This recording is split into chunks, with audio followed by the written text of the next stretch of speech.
Olá! Hoje a gente vai conversar sobre um assunto que, nossa, pode ser um verdadeiro susto para muita gente. A regressão infantil. Sabe quando uma criança que estava indo super bem, de repente parece que dá uns passinhos para trás? Pois é, isso gera muita dúvida, muita preocupação. Mas afinal, o que é que está acontecendo de verdade?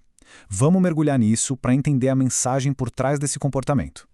A primeira reação de quem vê uma regressão é quase sempre de alarme. A gente pensa, pronto, todo aquele progresso se perdeu. É uma preocupação super natural, mas, como vamos ver, a história é um pouquinho diferente. Essa é a pergunta-chave, não é mesmo? De uma hora para outra, parece que a gente voltou no tempo. É uma cena que acontece em muitas famílias e pode deixar qualquer cuidador bem confuso. Esse aqui talvez seja um dos exemplos mais clássicos. Aquela criança que finalmente tinha engrenado no sono, dormindo a noite inteirinha e, do nada, volta a acordar várias vezes. É exaustivo e a gente fica sem entender nada. Ou então, a comunicação parece regredir. A criança já formava frases, conversava e, de repente, volta com aquela voz de bebê. Ou começa a apontar para as coisas em vez de pedir. É como se tivesse esquecido o que aprendeu, né? E tem também a independência, que parece que some. Aquela tarefa que já era feita com total autonomia, como se vestir ou comer, de repente volta a precisar de ajuda para tudo. Todos esses são sinais bem típicos de regressão. Bom, agora a gente chega no ponto mais importante da nossa conversa. É aqui que a gente precisa virar uma chavinha na nossa cabeça. Regressão não é uma falha no desenvolvimento. Na verdade, é uma forma de comunicação muito importante. Olha só que interessante o contraste que a gente vê aqui. Enquanto um adulto pode olhar e pensar que é um atraso, ou até, vamos ser sinceros, frescura, a criança está, na verdade, tentando dizer outra coisa.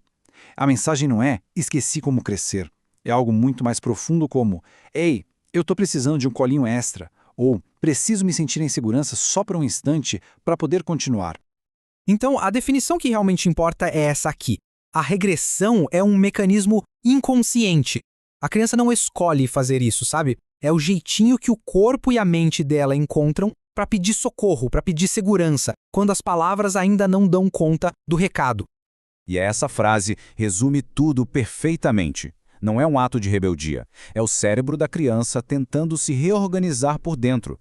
É um pedido silencioso por um porto seguro no meio de alguma tempestade, seja ela interna ou externa. Ok, então se é um pedido de ajuda, o que pode estar causando essa necessidade toda? Vamos dar uma olhada agora nos gatilhos mais comuns por trás da regressão. Os gatilhos podem ser coisas bem grandes e óbvias, como a chegada de um irmãozinho ou uma mudança de escola.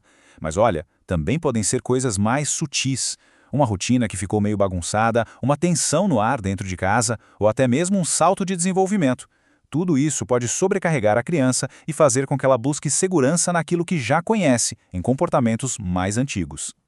Entender o que é e por que acontece é o primeiro passo e é fundamental. Agora, vamos para a parte prática. Como a gente deve responder para realmente ajudar?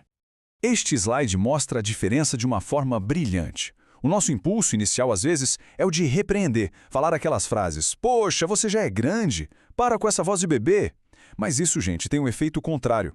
A resposta que apoia, por outro lado, acolhe a necessidade sem julgar.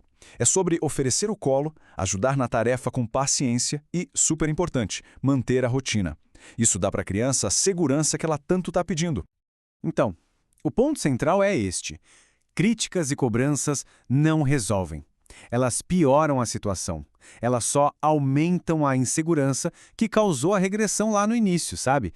E aí vira um ciclo vicioso.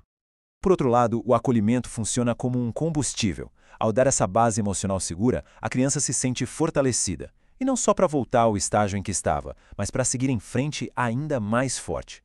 Para ajudar a acelerar esse processo, a criança precisa se sentir segura, ouvida, compreendida e protegida.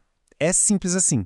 Quando essas 4 necessidades emocionais são atendidas, a fase de regressão costuma passar bem mais rápido. E agora, uma informação para trazer paz ao coração. Toda regressão é temporária. É isso mesmo. 100% delas é uma fase, não um destino. Com o apoio certo, ela passa. Pode respirar com alívio. Vamos agora para a nossa reflexão final, que amarra tudo isso que a gente conversou de uma forma bem poderosa. A ideia principal que a gente precisa guardar não é de um retrocesso. Pensa da seguinte forma. Ela só está voltando para a base, para o seu porto seguro, para recarregar as energias emocionais e aí sim, com o tanque cheio, ter força para continuar a jornada incrível que é o crescimento. E essa é talvez a metáfora mais bonita e mais real sobre o desenvolvimento. Crescer não é uma linha reta, sempre para cima. Tem curvas, tem pausas, tem retornos, e tá tudo bem.